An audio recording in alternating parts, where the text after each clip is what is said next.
It started out as an idea, a sketch of a box that was constantly draining power. The sketch turned into an illustration. The illustration turned into a prototype. The prototype turned into a better prototype and a better prototype and a better prototype. And 3 years later, we ended up with Atrio, a survival meets automation game where you capture deadly creatures and add them into your assembly line. Now, I've already covered years 1 and 2, but here's a quick recap. In year 1, we started to explore the idea of a way to transport items through a crazy Rube Goldberg-like contraption. We experimented with springboards and magnets and fire. And as the system continued to evolve, the game's look and feel did too. Our conveyor belts got a major upgrade, our character changed a ton, and through lots of environmental experimentation, we ended up with a forest that would be our starting environment. In year 2, hold on, wait, do you see that? Zoom in, is that what It's an official announcement! The game is coming out in early access August 10th. So please go wishlist the game. Oh, and by the way, if you buy the game in the first 5 days, you'll get a 20% discount and you'll get a special item that will never be available ever again.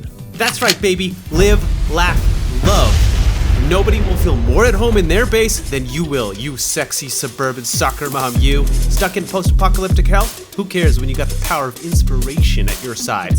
Let your friends know that interior design is your passion. Anyway, please go wishlist the game. Steam heavily promotes upcoming games with more wishlists. It's free, and it basically makes or breaks our game, so we really appreciate it. Okay, back to the vlog. In year 2, we moved away from prototypes and started to flesh out the world. Small trees, big trees, and grass. With a custom shader that lets you control the grass sway. You can change the sway amount from a cool tropical breeze to an acid trip. Moving outside the main base, we created the Blood Lake, with its own set of trees and some incredibly sexy water splashes that the player makes when they run by. And finally, we added the downtown with this beautiful contrasting light. Not to get sued, we added a couple punny restaurants like Pizza Hutch. And we added a couple extra environmental pieces like the quartz patch. And now we're done and ready to move on to year 3, where we did a massive overhaul to our main base. This here is the Heart Box. It's the main power source of the world, and when you upgrade it, your light radius grows. Now look, I like to think of myself as a decent game designer, but to say the Heart Box was unintuitive is a bit of an understatement. It's literally just a box. Good job. Wow. Good job. The new version has a pipe that fills to show what state it's in, and it looks slick when you upgrade it. Without spoiling too much, upgrading it gives you new crafting recipes. Next, we added the fuel depot. It's a giant battery that powers your base, but the catch is it needs a constant supply of fuel. It's a challenge, yes, but the refilling animation is real satisfying. Like really satisfying. Anyway, the fuel depot lets the player place light bulbs and expand their base in any direction. And you can place as many light bulbs as you want, and I know some of you are gonna do some dumb shit with it. I personally am looking forward to it. Anyway, over here is now the item finder. It originally started as an ugly illustration, but now it's a creepy eyeball that lets you select an item and search for it.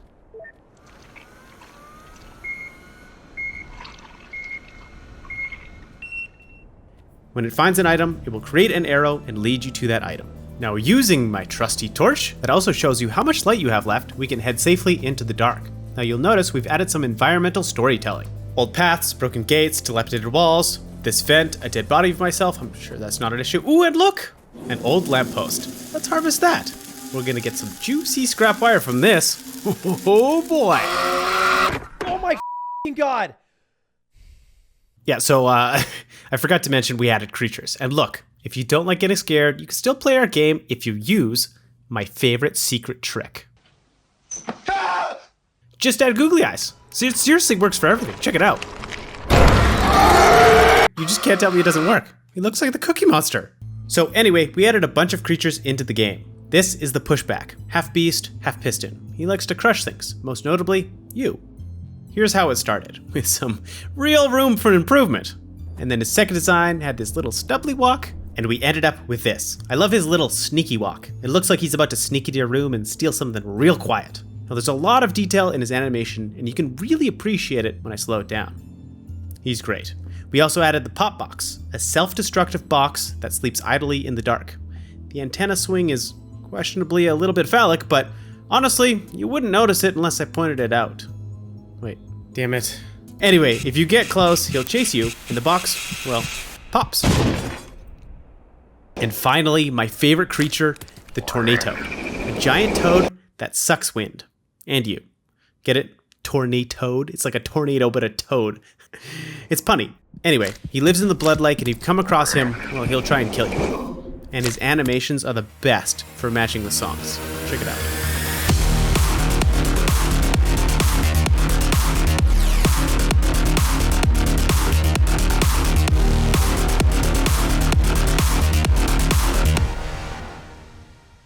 So look, you're not totally defenseless in this game. That wouldn't be that much fun. We actually added a stun bomb. Now in year 3, we added a new mode called Creative Mode, where you can't lose, and in it, you can spawn creatures to mess around with. So I'm just gonna spawn some mini deer and, okay, hold on. Hey, it's been 5 minutes, and I've spawned some mini deer. I guess it's a good time to mention that we also worked a lot on the AI behavior and flocking system. We maybe also made the stun bomb range just a little too big. Mine, all mine, all mine. Anyway, what I'm trying to say is you can capture the mini deer and they'll convert sap into resin. They're very useful in the game. Okay, and with that, it's time to respawn and head back out into the dark. We added a new dispatch pod, so when you die, you can respawn. To avoid spoilers, I'm just gonna not explain too much, but the animations are real slick. Now, if we head in the direction not where the deadly creatures are, we come across the shy shrooms. These little guys hide when you run by, and their animations are really awesome. And if I run through a really big field of them, no, like a really big field of them, that's better. It's damn satisfying.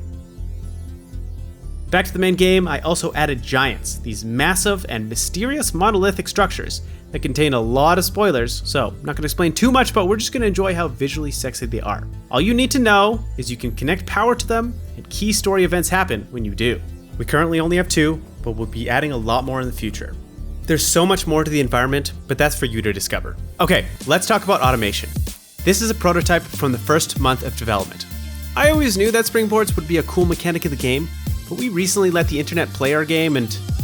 I'm sorry, did we go backwards? Look at this. These are meant to be gates to protect your base, and look what you did. Y'all are having raves? Y'all are surfing? This one's called the Shake and Bake.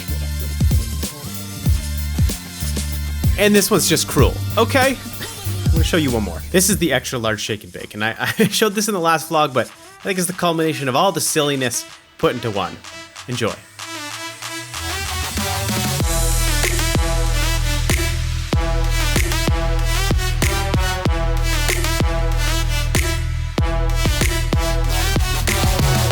Now, the automation has gone through a huge transformation over the last 3 years, but I want to focus on one of the features we added in year 3, the bees. Not the bees!